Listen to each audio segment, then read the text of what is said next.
नमस्कार दोस्तों, स्वागत है आपका हमारे चैनल कुंडली टीवी पर। दोस्तों, साल 2025 में 26 अगस्त को हरतालिका तीज का व्रत किया जाएगा।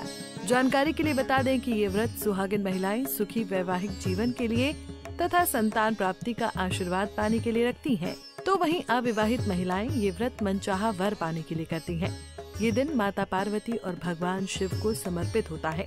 धार्मिक मान्यताओं के अनुसार माता पार्वती ने भगवान शिव को अपने पति के रूप में पाने के लिए ये व्रत किया था। बता दें कि इस खास दिन पार्थिव शिवलिंग बनाकर पूजा करने की भी परंपरा है।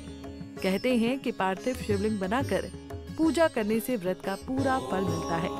लेकिन दोस्तों, क्या आप जानते हैं कि आखिर इस दिन पार्थिव शिवलिंग यानी मिट्टी से शिवलिंग क्यों बनाया जाता है?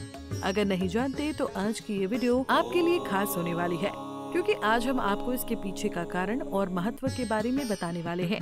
तो चलिए देर न करते हुए शुरू करते हैं। धार्मिक मान्यताओं के अनुसार हरतालिका तीज पर खुद से पार्थिव शिवलिंग यानी मिट्टी से शिवलिंग बनाना बेहद शुभ होता है। माना जाता है कि मिट्टी पंच तत्वों का प्रतीक होती है और भगवान शिव स्वयं पंच तत्वों के स्वामी कहलाते हैं।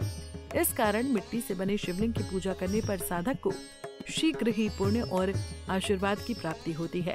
साथ ही ये प्रकृति के अनुकूल भी है, क्योंकि इसका विसर्जन सरलता से किया जा सकता है। वहीं एक धार्मिक पौराणिक कथा के अनुसार माता सती के देह त्याग के बाद उनका पुनर्जन्म हिमवान और मैनावती के घर पार्वती के रूप में हुआ। बचपन से ही माता पार्वती का मन भगवान शिव को पति के रूप में पाने के लिए एकाग्र था। उन्होंने अल्प आयु में ही कठोर तपस्या आरंभ कर दी, जिससे उनके माता पिता चिंतित रहने लगे। लेकिन पार्वती जी ने स्पष्ट कर दिया था कि वो केवल महादेव को ही अपना पति बनाएंगी। एक सखी की सलाह पर उन्होंने घने वन में एक गुफा में रहकर शिव जी की कठिन आराधना की।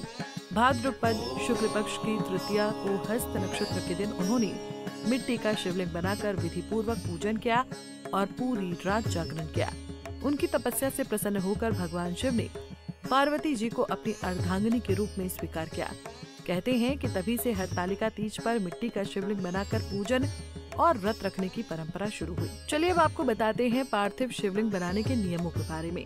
इसके लिए किसी नदी, तालाब या फिर सरोवर की मिट्टी को 2 हाथ तक खोद लें और वहां से मिट्टी निकाल लें। यदि ऐसा संभव ना हो सके तो गमले से मिट्टी को निकाल लें और उसका इस्तेमाल करें। मिट्टी को छान लें और कचरे और छोटे पत्थरों को मिट्टी से अलग कर लें। फिर उस छानी मिट्टी में गंगा जल और कच्चा दूध डालकर गूंथ लें। अब इस मिट्टी को शिवलिंग का आकार दें और 3 पत्ते वाले बेलपत्र पर गंगा जल छिड़ककर इसे स्थापित करें। ध्यान रखें कि बेलपत्र फटा ना हो और शिवलिंग अंगूठे से बड़ा ना हो।